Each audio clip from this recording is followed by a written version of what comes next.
Guys next వచ్చి ఊచి pillar temple అనమాట. Famous one of the most important Hindu దేవాలయంలో ఉన్న టెంపుల్ అనమాట.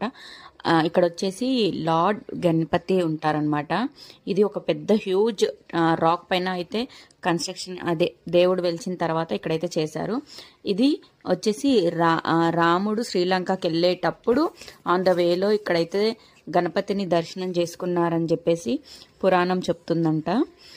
ఈ టెంపుల్ వచ్చి 17th century 3.8 billion years old temple అనమాట. ఇది వచ్చేసి మళ్ళీ ఇందులో మనము స్టెప్స్ అన్నీ ఎక్కాలన్నమాట. ఇలాగే ఉంటాయి టెంపుల్ మొత్తము.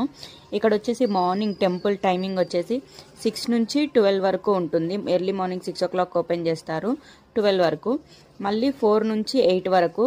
ఇక్కడైతే అన్నదానం వచ్చేసి మెయిన్గా మనం ట్రెడిషనల్ డ్రెస్సెస్ వేసుకుంటేనే దేవుడికి అభిషేకం అవి చేయడానికి టికెట్స్ అలౌ చేస్తారు, లేదంటే నార్మల్ దర్శనం చేసుకొని వెళ్ళాలి. ధోతి, పంచ, పైజామాస్ ట్రెడిషనల్ వేర్ ఉంటేనే దగ్గర వరకు అలౌ చేస్తారనమాట. రూల్స్ అక్కడ. ప్లస్ మార్నింగ్ 6 నుంచి 8 వరకు అన్నదానం అయితే కండక్ట్ చేస్తారు. ఇక్కడ వచ్చి 4307 స్టెప్స్ అయితే ఉన్నాయి. 83 meters హైట్లో ఉంటుందన్నమాట రాక్. మనం అవన్నీ క్రాస్ చేసి వెళ్తామన్నమాట.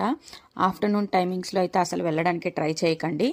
అసలు ఫుల్ ఎండ, అసలు ఎండ తట్టుకోలేకపోతున్నాం. అసలు ఆ వేడికి స్టెప్స్ ఎక్కాలంటే చాలా కష్టంగా అనిపించింది నాకు ఎందుకో.